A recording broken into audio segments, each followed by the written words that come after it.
नमस्कार दोस्तों, मैं हूं आपका दोस्त प्रदीप कुमार बांगड़े। आपका इस कार्यक्रम में स्वागत है, जिस कार्यक्रम का नाम है आपकी फरमाइश। दोस्तों, आपकी फरमाइश में आज मैं आपको बताऊंगा कि मधुमक्खी पालन कैसे करें, कितना अनुदान मिलता है, कितना कमाई होती है, कौन कौन सी बीमारियां, कौन कौन सी चीज़ें होती है, संपूर्ण जानकारी दूंगा।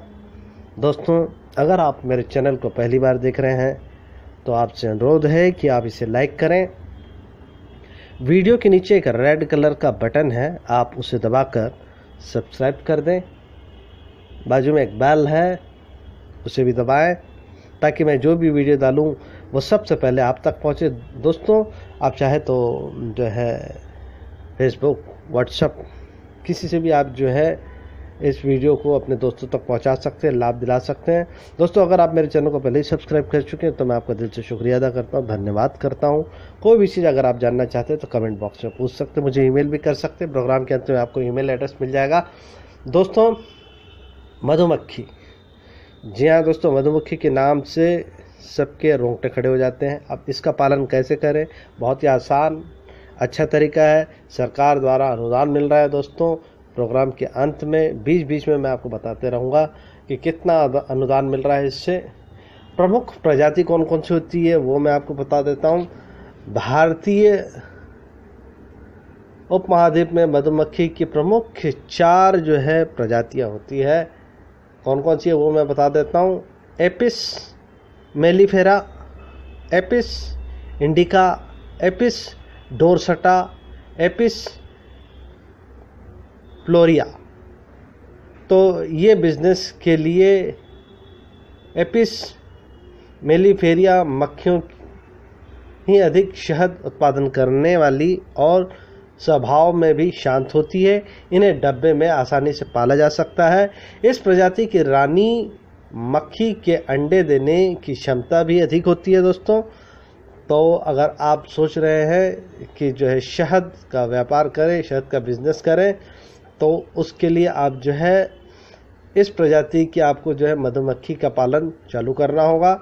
और इसके लिए सरकार बहुत सारे जो है जो अनुदान दे रही है। दोस्तों, बहुत ज़्यादा अगर जानकारी चाहिए तो अपने जिला कार्यालय में चले जाएं, वहां आपको पता चल जाएगा।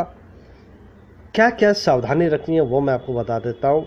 जहाँ मधुमक्खी पाली जाती है उसके आसपास की ज़मीन साफ सुथरी होना चाहिए। दोस्तों, बड़े चींटे, मोम भक्षी कीड़े, छिपकली, चूहे, गिरगिट तथा भालू मधुमक्खी के दुश्मन होते हैं। हम सभी जानते हैं कि जो है भालू बड़े चाव से मधुमक्खी के छत्तों को खा जाता है और उसे मधुमक्खी कुछ बिगाड़ भी नहीं सकती, क्योंकि भालू के ऊपर होते हैं बहुत लंबे लंबे बाल और मधुमक्खी उनको काट भी नहीं पाती है। इसलिए जब भी आप ये बिजनेस करें, व्यापार चालू करें, तो इन बातों को ज़रूर ध्यान रखें कि आसपास कोई भालू ना हो।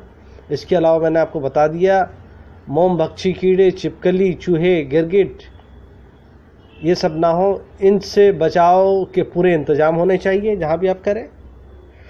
इसके अलावा मधुमक्खियों में मेख गुजिया का रोग लग जाता है, जिससे भ्रूण सड़ने लगता है और मधुमक्खियाँ पंख पैदा होती है।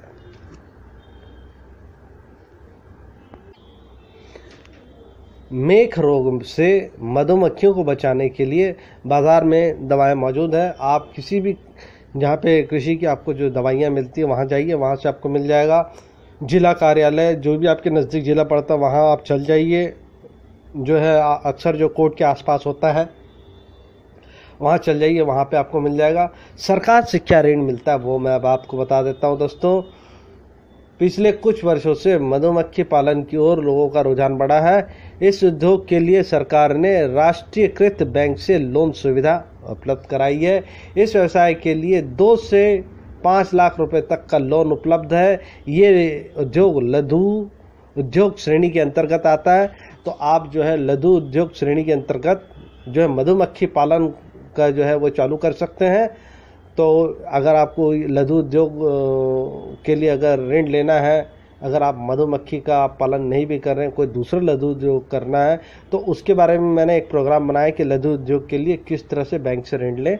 उस बारे में आप जो है वीडियो मैंने डाला हुआ है, तो अगर आप चाहें तो आप जो है मेरे चैनल में देख सकते हैं। बहरहाल अभी हम बात कर रहे हैं मधुमक्खी के लिए, तो 2 से 5 लाख रुपए का लोन उपलब्ध कराती है। इसके अलावा 50% तक अनुदान देती है। जी हाँ दोस्तों, सरकार जो है मधुमक्खी पालन के लिए जो 50% तक का अनुदान दे रही है, क्योंकि अब जो है शहद जो है वो जो है इससे काफ़ी दवाएं बनती हैं। ये तो पहले से बनती आ रही है, लेकिन जो है अब कुछ लोगों का ज़्यादा रुझान हो गया है मीडिया के माध्यम से। लोग दुबला होना चाहते हैं तो शहद लेते हैं, कोई दवाई खानी है तो शहद खाते हैं, मीठा खाने की जगह शहद खाते हैं। तो शहद जो है इसकी जो है ज़्यादा जो है ज़रूरत पड़ रही है, तो इसलिए सरकार ने जो है अनुदान के रूप में 50% तक का अनुदान देती है। ज़रूरी सामान क्या लगता है वो भी मैं आपको बता देता हूँ। मधुमक्खी पालन के लिए लकड़ी का बॉक्स चाहिए। लकड़ी का बॉक्स जैसे कि आप चित्र में देख ही रहे होंगे, तो बॉक्स फ्रेम, मुंह पर ढकने के लिए जालीदार कवर। जहाँ दोस्तों, मुंह में ढकने के लिए जालीदार कवर, दस्ताने, चाकू, शहद रिमूविंग मशीन, शहद को निकालने वाली मशीन होनी चाहिए। शहद इकट्ठा करने के ड्रम का इंतज़ाम ज़रूरी है, किस में इकट्ठा करेंगे ये होना चाहिए, ज़रूरी सामान है, इतना आपके पास होना बेहद ज़रूरी है। कीटनाशक का प्रयोग खतरनाक है। मधुमक्खियाँ किसान की मित्र है, वे फसल के परागण में सहायक होती है, लेकिन अधिकतर किसान अपनी फसल की सुरक्षा के लिए खेत मेंढू कीटनाशक रसायन का इस्तेमाल करते हैं, जिससे मधुमक्खियों को परागण में दिक्कत होती है। कीटनाशकों में एमिडाक्लोप्राइड रसायन पाया जाता है, जिससे मधुमक्खियों को सबसे ज़्यादा नुकसान पहुंचता है। ऐसा 2010 में अमेरिका में जो है एक प्रयोग में साफ हो चुका है।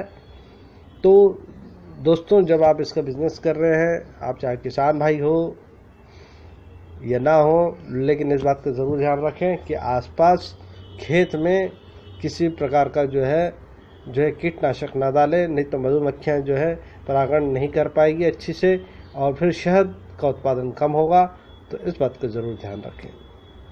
गुणकारी शहद, दूध के बाद शहद में वे सभी तत्व पाए जाते हैं जो संतुलित आहार में होना चाहिए। शहद आंखों की रोशनी बढ़ाने, प्यास कम करना, कफ को घोलना, बाहर निकालना और शरीर के विषाक्त को कम करना, ये वात और कफ को नियंत्रण करता है तथा रक्त व पित्त को सामान रखता है। शहद के अलावा मधुमक्खी पालन को आय के लिए मोम भी सह उत्पादन के रूप में मिलता है, जिससे मधुमक्खियाँ अपने छत्ते बनाती हैं। जो छत्ता होता है दोस्तों मधुमक्खी का, जब उसमें से शहद निकाल ली जाती है तो वो मोम बन जाता है, और वो भी बिकता है बाज़ार में अच्छी कीमत में। हम सभी जानते हैं बहुत सारे कामों में इसका इस्तेमाल होता है मोम का। तो ये जो मधुमक्खी का जो छत्ता होता है, जिसमें से शहद निकालने के बाद जो बच जाता है, उसको मोम कहते हैं। तो जो है वो मोम जो है बाज़ार में बिकता है, उससे भी अच्छी कमाई हो जाती है। दोस्तों, प्रशिक्षण, जी हाँ दोस्तों, मधुमक्खी पालन से संबंधित कई तरह के सर्टिफिकेट, डिप्लोमा अथवा डिग्री कोर्स किए जा सकते हैं। प्रशिक्षण के लिए 1 हफ्ते से लेकर 9 महीने तक का कोर्स उपलब्ध है। कम पढ़ा लिखा व्यक्ति जो इस व्यवसाय में दिलचस्पी रखता हो, वो इस प्रशिक्षण प्राप्त कर अपना व्यवसाय शुरू कर सकता है। तो दोस्तों, इसके लिए पढ़ाई की कोई ज़रूरत नहीं है, सिर्फ आपके अंदर लगन होनी चाहिए, चाहे आप पढ़े लिखे हो या ना हो। तो अगर आप व्यवसाय चालू करना चाहते हैं तो मधुमक्खी पालन के लिए जो है प्रशिक्षण दिया जाता है। बहुत सारी जगह में है। आप जो भी नज़दीक का ज़िला है, जहाँ भी आप रहते हैं, भारत में किसी भी कोने में आप रहते हैं, जो नज़दीक का जो ज़िला होता है, वहाँ पे जाके आप संपर्क करें। वहाँ पे मुफ्त में जो है आपको प्रशिक्षण मिल जाएगा। वैसे मैं आपको बता दूं कि जो है देहरादून के मधुमक्खी पालन प्रशिक्षण केंद्र जो है सहारनपुर के ज्योति ग्राम उद्योग संस्था समेत देश भर में कई केंद्र पर मधुमक्खी पालन की प्रशिक्षण दिया जा रहा है।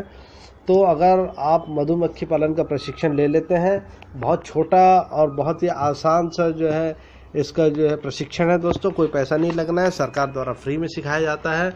तो आप कोशिश करें कि जो है इसका प्रशिक्षण ले लें। प्रशिक्षण इसलिए लेना ज़रूरी है दोस्तों कि कोई भी मधुमक्खी आप पाल लेने से आपको शहद नहीं मिलेगा। खास तरह के अनुदान पाने के लिए, कम लागत में और ज़्यादा से ज़्यादा मुनाफा कमाने के लिए आप प्रशिक्षण भी ले लें, फ्री में मिल जाएगा, अनुदान भी मिल जाएगा, चौतरफा कमाइए दोस्तों। तो उम्मीद करता हूं दोस्तों आपको ये जानकारी ज़रूर अच्छी लगी होगी। तो इसी के साथ अपने दोस्त प्रदीप कुमार बांगड़े को इस कार्यक्रम से जाने की इजाज़त दीजिए। नमस्कार, जय हिंद।